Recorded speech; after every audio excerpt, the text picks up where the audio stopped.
जय श्री कृष्ण। राधे राधे प्यारे साथियों। आपका अपने चैनल अनमोल विचार पर एक बार फिर से स्वागत है, जहां आप सुन रहे हैं श्रीमद् भगवद गीता की एक शानदार श्रृंखला जिसका नाम है भगवद गीता की सीख।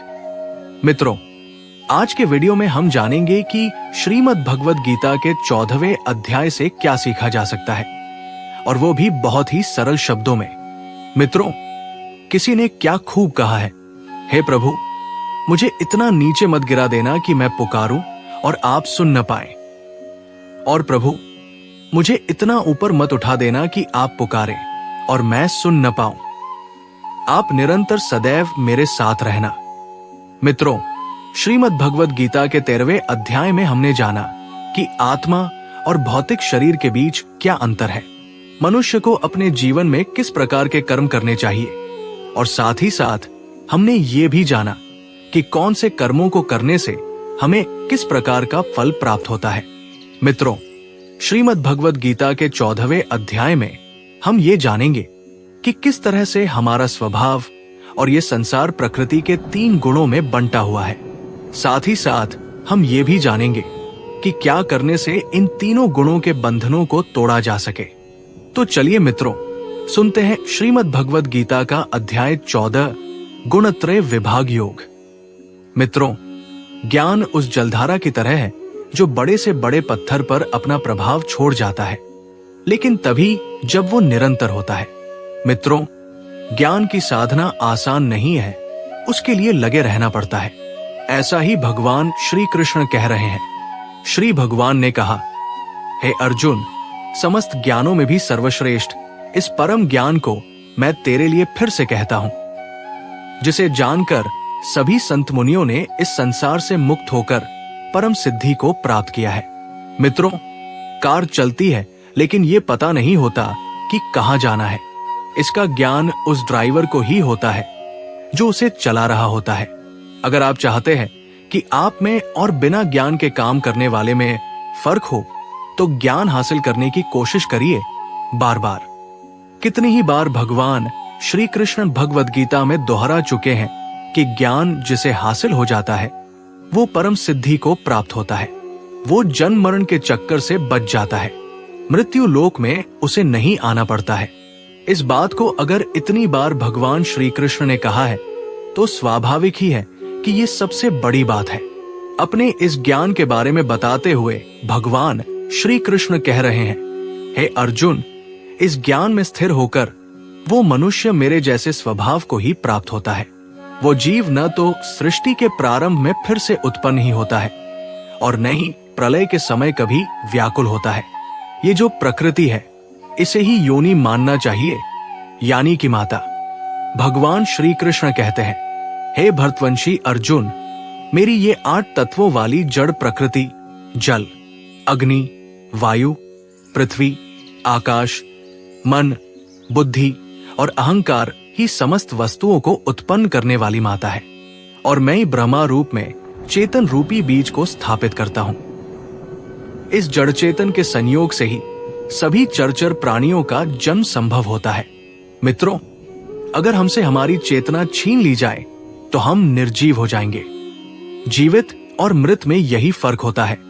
भगवान श्री कृष्ण कह रहे हैं कि जो भी प्राणी होता है उनको धारण करने वाली जड़ प्रकृति ही माता है, और कृष्ण ब्रह्मा यानी कि ये आत्मा रूपी बीज को स्थापित करने वाला पिता। मित्रों, प्राणी का जन्म माता और पिता से ही संभव है।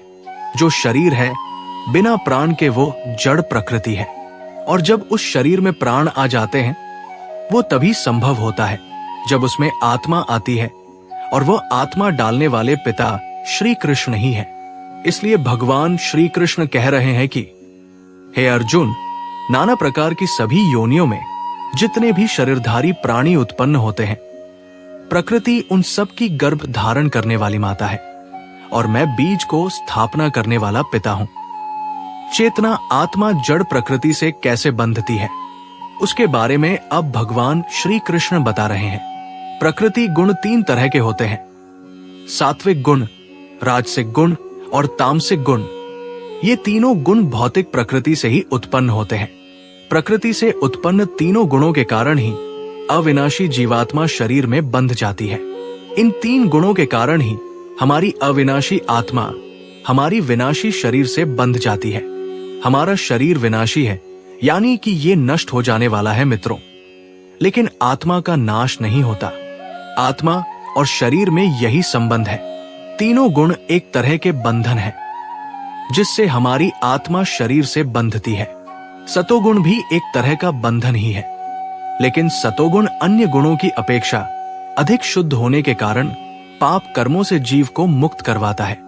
मुक्त करके सतोगुण आत्मा को प्रकाशित करने वाला होता है। आत्मा हमारे अंदर ही है, लेकिन अज्ञान की वजह से हम उसे देख नहीं पाते, उसके बारे में जान नहीं पाते। सतोगुण हमको अज्ञान से दूर कर हमारा साक्षात्कार हमारी ही आत्मा से कराता है। क्योंकि सतोगुण भी बंधन ही है, तो इस गुण से जीव सुख और ज्ञान के अहंकार में बंध जाता है। किसी भी वस्तु को प्राप्त करने की कोशिश तृष्णा होती है, और जो प्राप्त हो जाए उससे उत्पन्न हुए मोह को आसक्ति कहते हैं। भगवान श्री कृष्ण कहते हैं, हे कुंती पुत्र, रजोगुण कामनाओं और लोभ के कारण उत्पन्न होता है। इच्छाओं और लोभ के कारण ही हमारे अंदर रजोगुण आता है। इसी रजोगुण के कारण ही शरीरधारी जीव साकाम कर्मों में बंध जाता है। साकाम कर्म यानी कि कर्म करते हुए फल की अभिलाषा करना। रजोगुण हमें इस फल से बांधता है। मित्रों, कुछ गिनती के लोगों को छोड़कर पूरी दुनिया कर्म के फल से बंधी हुई है, और उसकी वजह रजोगुण ही है। तमोगुण को समझाते हुए भगवान श्री कृष्ण कह रहे हैं कि शरीर के प्रति मोह के कारण अज्ञान से जो उत्पन्न होता है उसे तमोगुण कहते हैं। इसी तमोगुण के कारण जीव प्रमाद में आता है। तमोगुण से ही आलस्य होता है, और निद्रा भी तमोगुण का ही लक्षण है। तीनों गुण, सात्विक गुण, राजसिक गुण और तामसिक गुण बंधन है। सतोगुण मनुष्य को सुख में बांधता है। वो प्राणी को शाश्वत सत्य को ढूंढने के लिए प्रेरित करता है, जबकि रजोगुण मनुष्य को साकाम कर्म में बांधता है।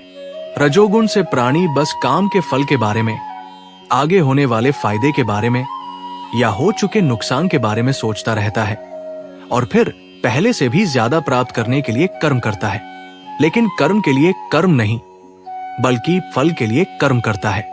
और तमोगुण मनुष्य के ज्ञान को ढककर प्रमाद में बांधता है। पागलपन की स्थिति या फिर नशे की हालत ही प्रमाद होती है। मित्रों, लेकिन है भरतवंशी अर्जुन, रजोगुण और तमोगुण के घटने पर सतोगुण बढ़ता है। सतोगुण और रजोगुण के घटने पर तमोगुण बढ़ता है। इसी प्रकार तमोगुण और सतोगुण के घटने पर रजोगुण बढ़ता है। हर गुण बाकी दोनों को दबाकर खुद को बढ़ाने की कोशिश करता है। मित्रों, जब भी आप कुछ सोच रहे हैं, कुछ काम कर रहे हैं या करने जा रहे हैं, तो सोचने की कोशिश कर सकते हैं कि उस समय आप पर कौन सा गुण प्रभावी हो रहा है, किस समय आप पर कौन सा गुण प्रभावी है। उसको जानने का तरीका बताते हुए भगवान श्री कृष्ण कहते हैं, जिस समय शरीर के सभी 9 द्वारों में ज्ञान का प्रकाश उत्पन्न होता है, उस समय सतोगुण विशेष बुद्धि को प्राप्त होता है। मित्रों, हमारे शरीर में 9 द्वार हैं। 2 आंखें, 2 कान, 2 नथुने, मुख, गुदा और उपस्थ। इन्हीं 9 द्वारों से हम इस दुनिया के समक्ष होते हैं। ये सारे दरवाजे बाहर की दुनिया की तरफ खुलते हैं। जब इन 9 द्वारों में ज्ञान का प्रकाश आने लगता है, तब ये मान लीजिए कि रजोगुण और तमोगुण को घटाकर सतोगुण बढ़ रहा है। हे भरतवंशियों में श्रेष्ठ अर्जुन, जब लोभ और फल की इच्छा से कार्य करने की प्रवृत्ति जागृत होती है, और जब मन की चंचलता के कारण विषय भोगों को भोगने की अनियंत्रित इच्छा बढ़ने लगती है, तब ऐसा समझना चाहिए कि रजोगुण प्रभावी हो रहा है। हे कुरुवंशी अर्जुन, जब कोई हाथ पर हाथ रख बैठे रहने में ही आनंद पाता है, अपने अज्ञान में खुश रहता है, पागलपन की हालत में आ जाता है, या किसी भी मोह की वजह से अपना काम करना छोड़ देता है, तो इसका अर्थ है कि उसमें तमोगुण बढ़ रहा है। तमोगुण को अत्यंत अविवेक कहा जाता है। विवेक यानी कि सही गलत के बीच में चुनाव करने की क्षमता। जब ये क्षमता एकदम ही खत्म हो जाती है, जब उस प्राणी को समझ ही नहीं आता कि वो जो कर रहा है वो एकदम गलत है और वो बस करता ही चला जाता है, तो समझ लीजिए कि वो तमोगुण के वश में है। मित्रों, मरते समय हिसाब किताब होता है। उसे मरण समय की अवस्था का फल कहते हैं। कर्मों का वही खाता खुलता है और पूरे जीवन का फल मिलता है। तो जब कोई मनुष्य सतोगुण की वृद्धि होने पर मृत्यु को प्राप्त होता है, तब वो उत्तम कर्म की वजह से निर्मल स्वर्ग लोक को प्राप्त होता है।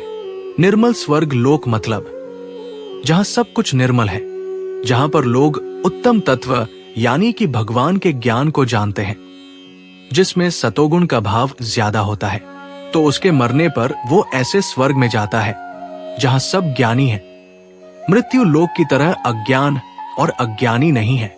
अंत समय में जब कोई मनुष्य रजोगुण की वृद्धि होने पर मृत्यु को प्राप्त होता है, तब वो काम कर्म करने वाले मनुष्यों में जन्म लेता है। जैसी करनी वैसी भरनी। जब इस जीवन में हमेशा रजोगुण प्रभावी रहा, यानी कि आप कर्म करके उसके फल के लोभ में ही सब कुछ करते रहे, तो अगला जन्म इससे अलग कैसे हो सकता है। और उसी प्रकार तमोगुण की वृद्धि होने पर मृत्यु को प्राप्त मनुष्य पशु पक्षियों आदि निम्न योनियों में जन्म लेता है।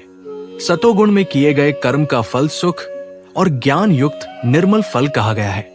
रजोगुण में किए गए कर्म का फल दुख कहा गया है और तमोगुण में किए गए कर्म का फल अज्ञान कहा गया है। सतोगुण से वास्तविक ज्ञान उत्पन्न होता है।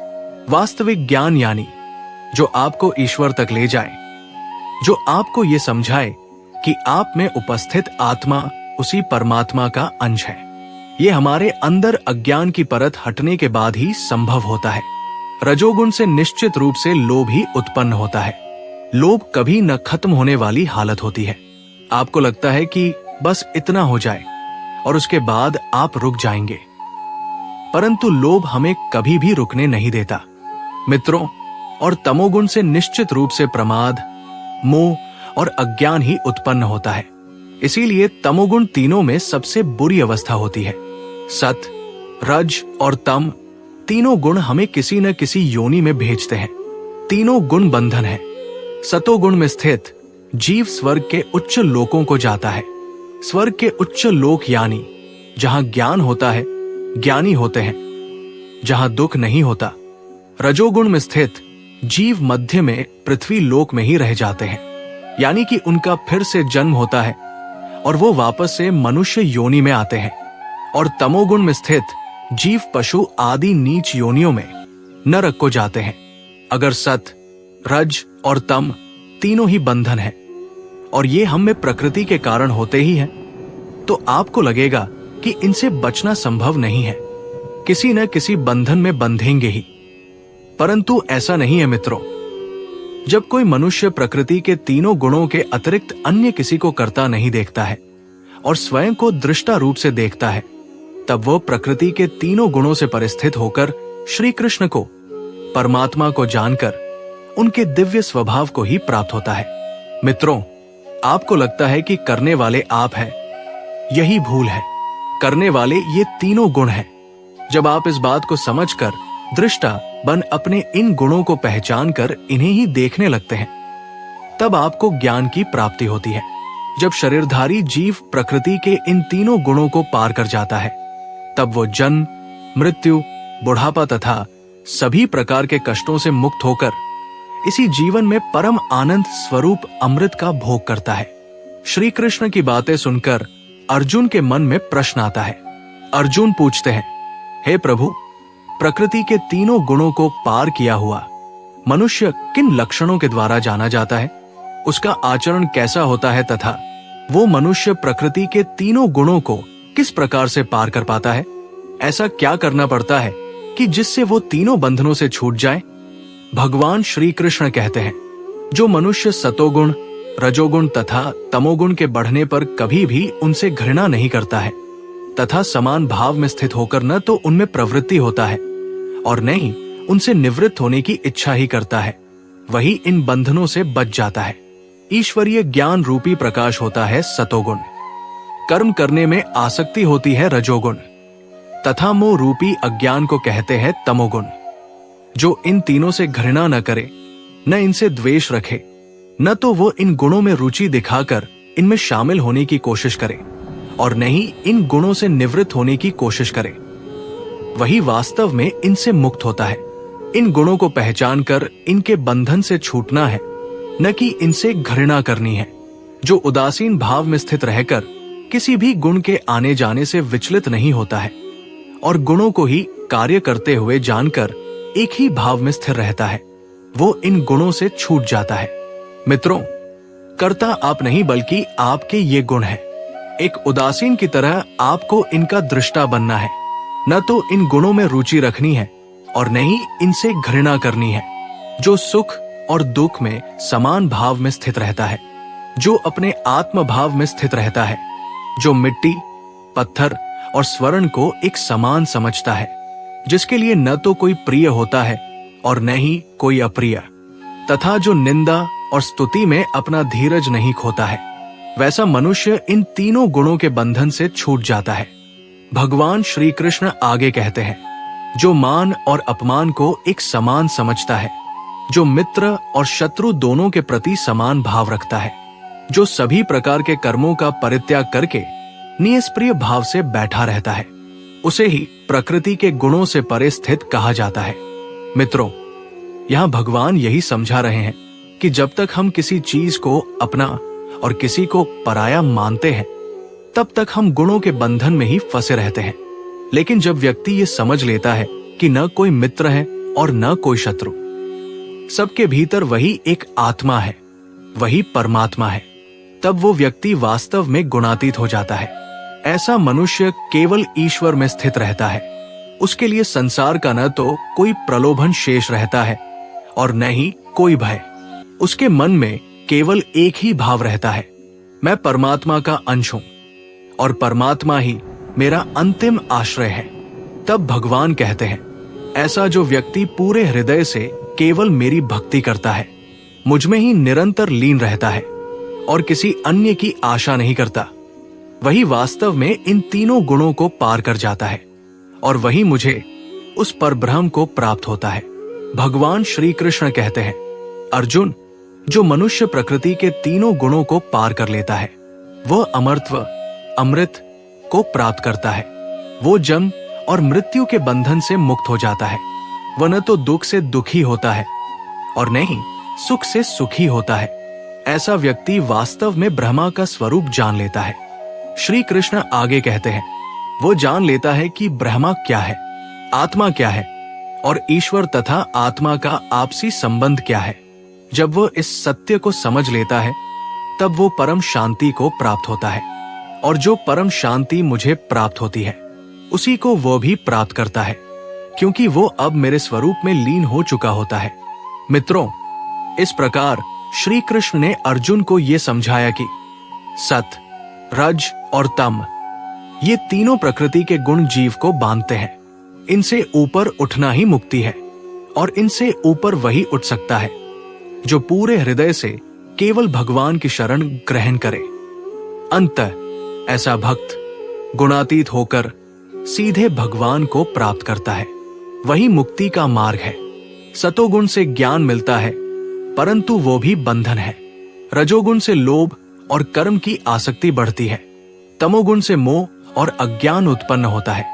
जो इन तीनों को दृष्टा भाव से देखता है, उनसे घृणा नहीं करता और उनमें आसक्त भी नहीं होता, वही गुणातीत होता है। और गुणातीत होकर जो भगवान की भक्ति करता है, वही वास्तव में ईश्वर को प्राप्त करता है। आज हमने श्रीमद् भगवद गीता के 14वें अध्याय गुणत्रय विभाग योग का पूरा सार समझा। भगवान श्री कृष्ण ने अर्जुन को बताया कि संसार के हर प्राणी को सतोगुण, रजोगुण और तमोगुण बांधते हैं। सतोगुण से ज्ञान की आसक्ति, रजोगुण से कर्म और लोभ की आसक्ति और तमोगुण से अज्ञान और मोह उत्पन्न होता है।